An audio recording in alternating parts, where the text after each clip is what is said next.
Hey there, explorers. Welcome to Curious Sparks, the show where we dive into the coolest, most exciting topics that you love, like monster trucks and yeah, even Barbie dolls. Yep, it's all here. So here's how it works. Each episode is like a mini adventure. We uncover fun stories, discover amazing facts, and honestly, just explore together. And, well, I'm your guide on this wild ride. You can call me Max Velocity. But wait, did you know? Curious Sparks is all about you. That's right. Every time you tune in, you're helping me on this journey of discovery. Isn't it cool to think of yourself as part of this adventure? So, ready to ignite that curiosity and dive in? Let's go. No holding back.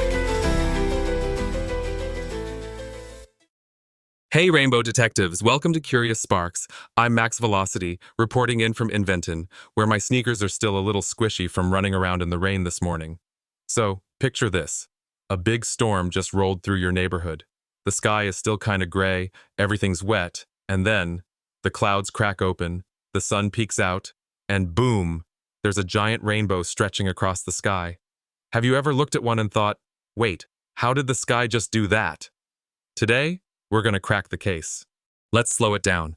We've got two main characters in this story, sunlight and raindrops. Sunlight looks white to our eyes, but it's actually made of lots of colors all mixed together, like when you stir all your paints into one mushy color. Raindrops are like tiny curved pieces of glass hanging in the air. When sunlight hits those drops, three big things happen with the light. It bends, it bounces, and it bends again. The science words are refraction for the bending and reflection for the bouncing. Refraction just means light changes direction a bit when it goes from one material to another, like from air into water and back out again. Now here's the wild part. For the brightest rainbow, the light that comes out of each raindrop is most intense at about a 42-degree angle from the direction opposite the sun. 42 degrees is just a fancy way of saying there's a very specific angle between your eyes, the raindrops, and the sun behind you. If that angle isn't right, boom, no rainbow. If it is right, your eyes pick up those colors and your brain goes, ooh, pretty. Let's talk colors. We call the set of colors we can see the visible spectrum. It's all the colors that our eyes are built to detect. There's a classic memory trick you might have heard. Roy G. Biv. That stands for red, orange, yellow, green, blue, indigo, violet. In most rainbows, red shows up on the top arc, and violet hangs out on the bottom. Each color is light with a different wavelength, kind of like each note on a piano has a different pitch. Red has a longer wavelength, violet has a shorter one, so they bend slightly differently inside the raindrop and spread out into that beautiful band. Got a fun brain twist for you. From an airplane, or if nothing blocks your view, a rainbow can actually be a full circle. On the ground, the earth gets in the way, so we usually see just the top part, like a giant glowing smile in the sky. And if you've ever seen a double rainbow and totally freaked out, yeah, same. That second, fainter rainbow comes from light that bounces twice inside the raindrops instead of once. Because of that extra bounce, the color order flips, so in the main rainbow, red is on top, but in the second one, red is on the bottom. It's like the rainbow's sneaky mirror twin. So, next time you spot a rainbow, remember, you're not just looking at pretty colors. You're seeing sunlight getting bent and bounced around inside a million tiny raindrops, all lined up at just the right 42-degree angle. You, my friend, are doing sky science with your eyeballs. All right, Rainbow Detectives, grab your imaginary lab coats because we're going on a field trip inside a raindrop. Shrink, shrink, shrink. Okay, now we're teeny tiny, riding on a beam of sunlight flying through the air. Ready? We're a ray of white sunlight zooming along. First, we slam into a raindrop. As soon as we enter the drop, we slow down and bend. That's refraction. But we don't all bend the same amount.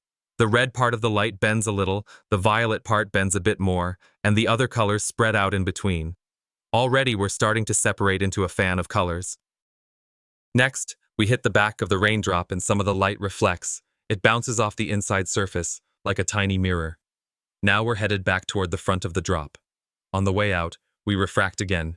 We bend one more time as we leave the water and go back into the air.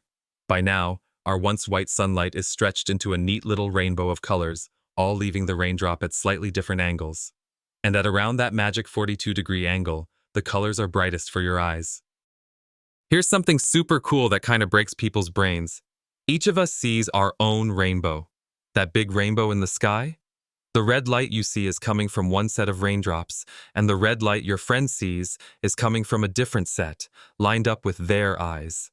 If you move, your rainbow moves with you, because now a different group of drops is at that perfect angle. So when people talk about going to the end of the rainbow, well, there isn't really an end. It's not sitting on the ground. It's a circle of angles around your eyes, made fresh every moment by new raindrops. Special rainbows? Oh yeah. There are rainbows made by moonlight, called moonbows. They're usually much dimmer than daytime rainbows because moonlight is just sunlight reflected off the moon, and it's not as bright. To our eyes, moonbows can look almost white, but if you use a camera with a long exposure, the colors show up more clearly. Then there are waterfall rainbows, same idea as a rainy day rainbow, just with mist from crashing water instead of falling rain. Sun behind you, water droplets in front, right angle, boom, rainbow. Want to make your own mini rainbows at home? Totally doable, and no storm required. Try this. Fill a clear glass with water, set it on a sunny windowsill, and put a white piece of paper on the floor where the light comes out. Adjust the glass a bit, and you might see a tiny rainbow on the paper. That's refraction in action. Another one. On a sunny day, stand with the sun behind you and spray a fine mist of water from a hose. Look into the mist. You can often see a little rainbow curve. The hose water drops are acting just like raindrops in the sky. If you've got an old CD or DVD, you can sometimes see rainbow colors on its surface. That's because the tiny grooves on the disc separate light into colors. A bit different from raindrops, but the same idea of white light splitting into a spectrum. And if you ever get your hands on a glass prism, whoa, you can make serious rainbows on your walls. Just remember, always be safe with bright light. Don't stare at the sun, and don't use mirrors to shine sunlight into your eyes. Rainbow experiments are awesome. Eye damage is not. We've done the science. Now let's time travel a bit. Imagine you're living thousands of years ago. No phones, no weather apps, no idea about refraction or wavelengths. Storm blows through, the sun comes out, and this giant glowing arc appears in the sky. Of course you'd make up stories to explain it. Humans are really good at storytelling. Sometimes we figure out the science later. Let's start in ancient Scandinavia, with Norse stories. They imagined a rainbow as a magical bridge called Bifrost, connecting the world of humans to the realm of the gods. Picture a glowing, multicolored highway in the sky, guarded so not just anyone could cross. It makes sense, right? A rainbow looks like a path from the ground up into the clouds. People saw that arc and thought, that's gotta go somewhere important. Today we know it's light and raindrops, not an actual bridge, but that idea captures how powerful and rare a rainbow can feel. Jump over to Irish stories, and you might have heard about leprechauns and a pot of gold at the end of the rainbow. Kids would imagine running across fields, trying to reach that shiny treasure. But now you know the secret. There is no real end, because the rainbow moves with you and depends on your viewing angle. So in a funny way, the myth is kind of unbeatable. No one can ever prove it wrong by getting there. The treasure is really that beautiful burst of color we get when sunlight and raindrops line up just right. In some stories from parts of Australia, there are powerful beings sometimes called rainbow serpents. They can be creators or protectors in different tales, and the rainbow in the sky can be linked to this giant, colorful snake. If you think about a long, curving rainbow stretching across the sky, it definitely has that serpent shape.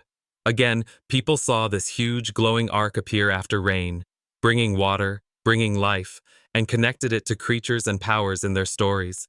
The colors, the curve, the way it appears and fades. It all feels pretty magical if you don't have a weather radar handy. What I love is how each story, from the bridge to the gold to the serpent, ties back to real rainbow clues. The bridge idea matches how a rainbow arcs between sky and land. The pot of gold is sitting at that mysterious end that no one can reach because the rainbow is all about angles, not locations. The serpent matches the long, bending shape that appears with rain and sunlight, things that are super important for life on Earth. People were watching the same science we see today. They just explained it with legends instead of lab experiments. So here's your mission, Rainbow Detectives. Next time it rains and the sun comes back out, stand with the sun behind you and look around for that color arc. See if you can spot Roy G. Biv in order. Notice if the inside of the main rainbow looks a little brighter than the outside. That can happen because of how the light is scattered. Maybe you'll even catch a double rainbow or a little one in a sprinkler. Then, grab some paper and crayons or markers and draw your own rainbow story. Is your rainbow a portal? A dragon's tail?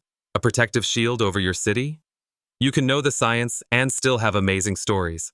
Science tells us how something happens. Stories help us imagine what it means. All right, I'm Max Velocity, and this has been Curious Sparks. Keep your eyes open for rainbows on windows, in puddles, on soap bubbles, anywhere light and water team up. There is color hiding in everyday light, just waiting for you to notice. Until next time, stay curious, stay creative, and don't forget to look up.